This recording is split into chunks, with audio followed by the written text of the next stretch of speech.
শিক্ষার্থীরা সবাই কেমন আছো?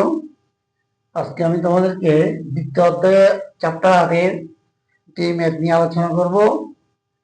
এই ম্যাথটি দেখো, এখানে দুটি ম্যাথ এমসিকিউ দুটো, একটা 9 নম্বর, একটা 10 নম্বর। আগে আমি 8 নম্বর পর্যন্ত এমসিকিউ নিয়ে আলোচনা করেছি। তো এই ধরনের এমসিকিউ দেখলে একটু ঘাবড়াইও না, আমি খুব সহজে করে দিচ্ছি। খেয়াল করে দেখো শিক্ষার্থীরা, এখানে তোমাকে বলছে এ সি বি কত, এ সি বি।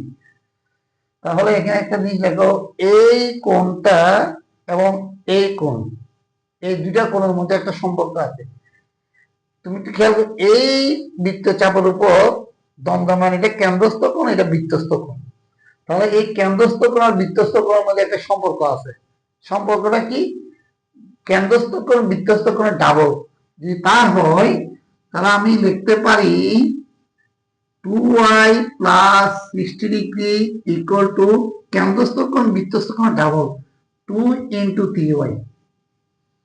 বুঝতে পারছো? তাহলে 2y প্লাস 60 ডিগ্রি ইকুয়াল 3 দুগুণ 6, 6y। তাহলে 60 ডিগ্রি ইকুয়াল টু 6y থেকে 2y গেল 4y, 4y 6y থেকে 2y, 6y মাইনাস 2y। তাহলে 60 ডিগ্রি ইকুয়াল টু 4y।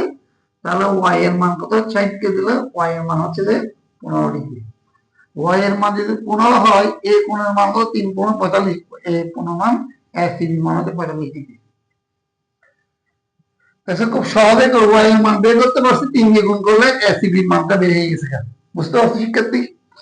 এরপর আমি তোমাকে x এর মান বের করবো, এই x এর মান। তো খেয়াল করে দেখো, এটা বৃত্তের বহিঃস্থকে বিন্দু পি। এই পি এ এবং পিবি দুইটি স্পর্শক। আমরা জানি বৃত্তের বহিঃস্থ কোনো বিন্দু থেকে বৃত্তের দুইটি সমান স্পর্শ আঁকা যায়। এই স্পর্শকের স্পর্শের সমান, তাহলে পি এ সমান পিবি। কারণ বৃত্তের বহিঃস্থ কোনো বিন্দু থেকে বৃত্তের যে দুটি স্পর্শক আঁকা যায়, স্পর্শক দুটি সমান, এটা আমরা জানি। তাহলে পি এর মান বসে দাও 2x প্লাস 5, পিবির মান বসে দাও 3x প্লাস 3। তাহলে আসো 5 মাইনাস 3 আর 3x মাইনাস 2x। তাহলে 5 থেকে 3 গেলে 2, 3x এর 2x দিলে x। তাহলে x এর মান কত? x এর মান 2, x এর মান 2 কত?